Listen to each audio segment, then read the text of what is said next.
تلك الدار الآخرة نجعلها للذين لا يريدون علوا في الأرض ولا فسادا والعاقبۃ للمتقین. اخیر میں جو ہے ایک نتیجہ بیان فرما دیا.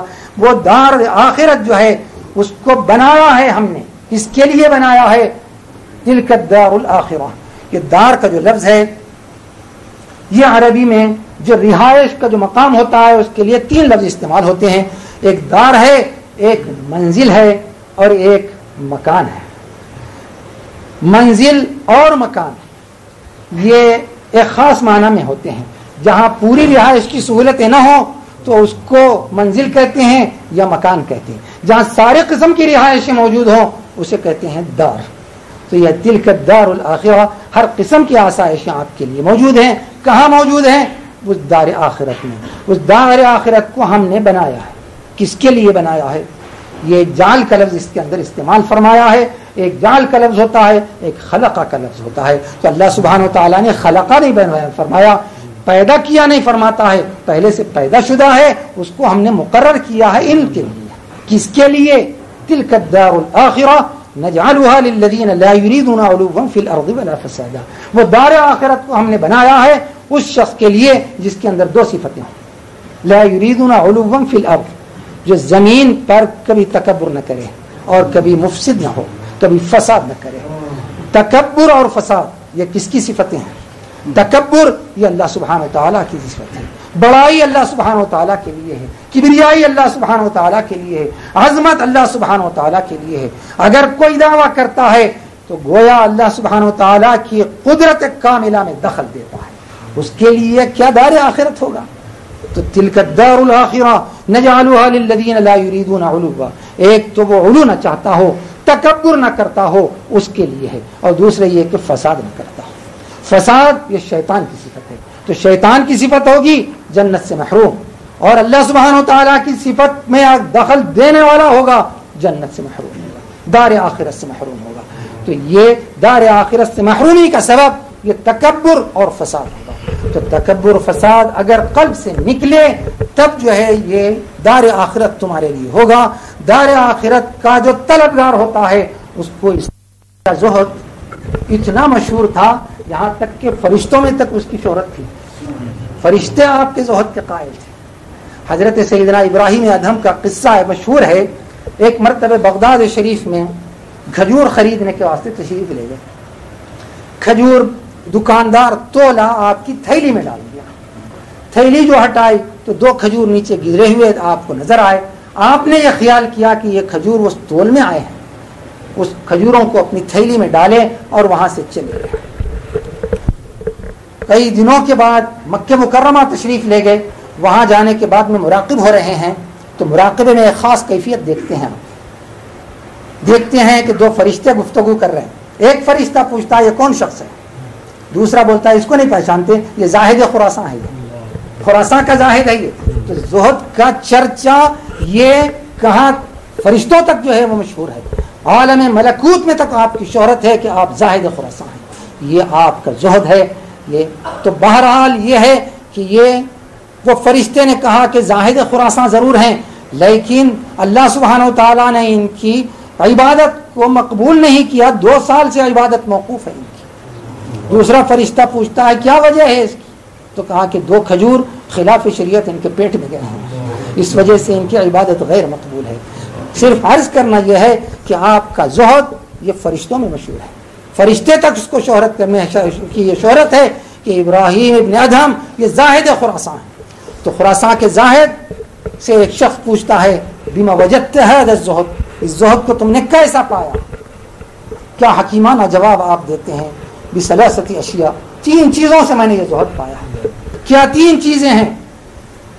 فرماتے ہیں رأیت القبر موحشا وليس معي مونس, میں قبر کو دیکھتا ہوں کہ ایک وحشت کا مقام ہے. لوگ ڈال دیتے ہیں 2 گز کے گڑھے میں, کتنا بھی وہ محبوب ہو, باپ ہو تو بیٹا ڈال دیتا ہے, بیٹا ہو تو باپ اسے دفن کر دیتا ہے, ماں ہو تو بیٹا دفن کرتا ہے, بیٹا ہو تو ماں دفن کر دیتی ہے, بھائی بھائی کو دفن کرتا ہے, دوست دوست کو دفن کر دیتا ہے. رأیت القبر موحشا, قبر کو دیکھتا ہوں کہ ایک وحشت کا مقام ہے, وحشت پیدا کرنے کی جگہ ہے. ولیس معی مونس, میرے پاس اس کے لیے کوئی انست کا کوئی سامان نہیں ہے. یہ سب سے پہلی چیز ہے. تو انست کا سامان کس چیز سے ہوگا اس کی فکر مجھے لاحق ہوگی. تو انست کا سامان پیش ہوتا ہے. کیا چیز انست بنے گی؟ قبر کی وحشت میں. آپ نے ابھی اس امام سے وہ دعا سنی، اللہم آنس وحشتی فی قبری. اللہ سبحانہ تعالیٰ سے دعا ہے کہ وہ قرآن قبر کی وحشت میں میرا مونس ہو، میرے لیے انست کا سبب ہو. تو قبر کے اندر مونس کون سا ہوگا؟ وہ قرآن کریم ہوگا. تو میں قرآن کریم کو قبر کے اندر مونس پیدا کیا. زہد کو پیدا کرنے کی سب سے پہلی چیز یہ ہے کہ رأیت القبر موحشا، میں نے قبر کو دیکھا ہے وحشت زدہ ہے، لیکن ولیس معی مونس، میرے پاس کوئی مونس نہیں ہے. میں مونس کی فکر میں رہا، اس کی وجہ سے مجھے زہد حاصل ہوا. پھر اس کے بعد فرماتے ہیں رأیت الطریق طویلا ولیس معی زاد، ایک راستہ دراز دیکھ رہا ہوں. کتنا لمبا راستہ ہے.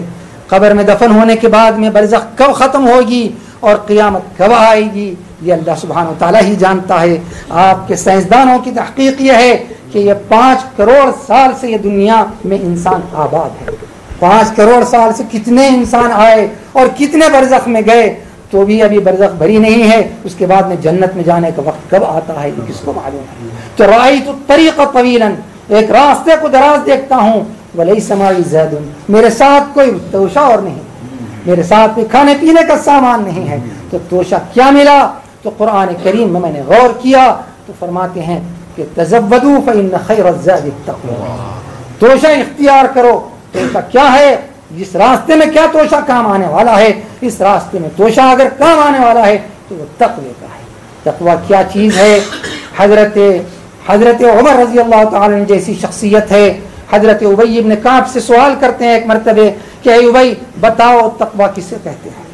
حضرت ابی تقوی کی تعریف نہیں کرتے بلکہ ایک مثال آپ کو دیتے ہیں اور فرماتے ہیں کہ اے عمر، اگر تم کسی راستے سے جاؤ، ایک پگڈنڈی ہے، تنگ راستہ ہے، چھوٹا راستہ ہے، اس راستے سے آپ جاتے ہیں، آپ کا لباس پھیلا ہوا ہے، وہ راستے میں ہر قسم کی کانٹیاں ہیں، آپ اس راستے میں کیسا چلتے ہیں؟ تو کہا میں ایسا چلوں گا، اپنے دامنوں کو سمیٹوں گا، اپنے کپڑوں کو سمیٹوں گا، اپنی چادروں کو سمیٹوں گا اور اس راستے پہ میں جاؤں گا تاکہ کوئی کانٹے سے مجھے تکلیف نہ پہنچے اور میرا کپڑا نہ پھٹے. بولے تقوی اسی کا راستہ ایسے ہی چلو کہ کوئی کانٹا اللہ سبحانہ و تعالیٰ کی نافرمانی کا تمہارے بدن میں نہ چبھ جائے.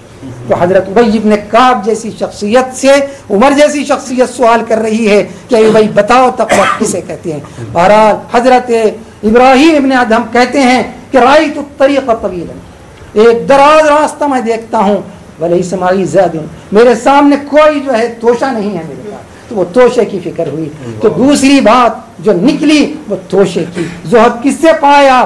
وہ راستہ جو دراز ہے، وہ دراز راستے کا توشہ آپ نے اختیار کرنے کے لیے آپ نے جو مصائب اٹھائے ہیں، جو مصیبتیں اٹھائے ہیں، اس کی وجہ سے زہد حاصل ہوا ہے.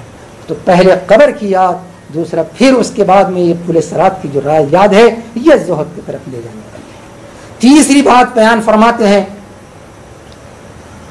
رأیت الجبار قاضیا ولیس معی حجت، ایک جبار کو میں قاضی دیکھتا ہوں، حاکم دیکھتا ہوں، جج دیکھتا ہوں، منصف دیکھتا ہوں. تو جبار جیسی شخصیت ہے.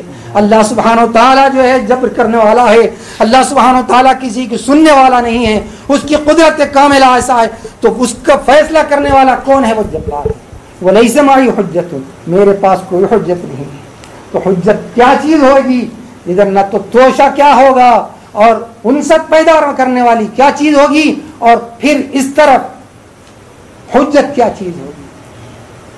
وہ حجت بھی اور توشہ بھی اور وحشت کو دور کرنے والی یہ ساری چیزیں وہ قرآن کریم ہے. آنس وحشتی فی قبری، اپنے قبر میں جو ہے وحشت کو یہ بنا.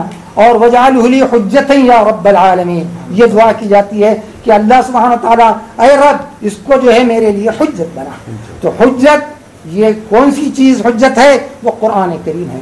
مونس قرآن کریم، زاد اور توشہ وہ قرآن کریم، اور حجت وہ قرآن کریم ہے.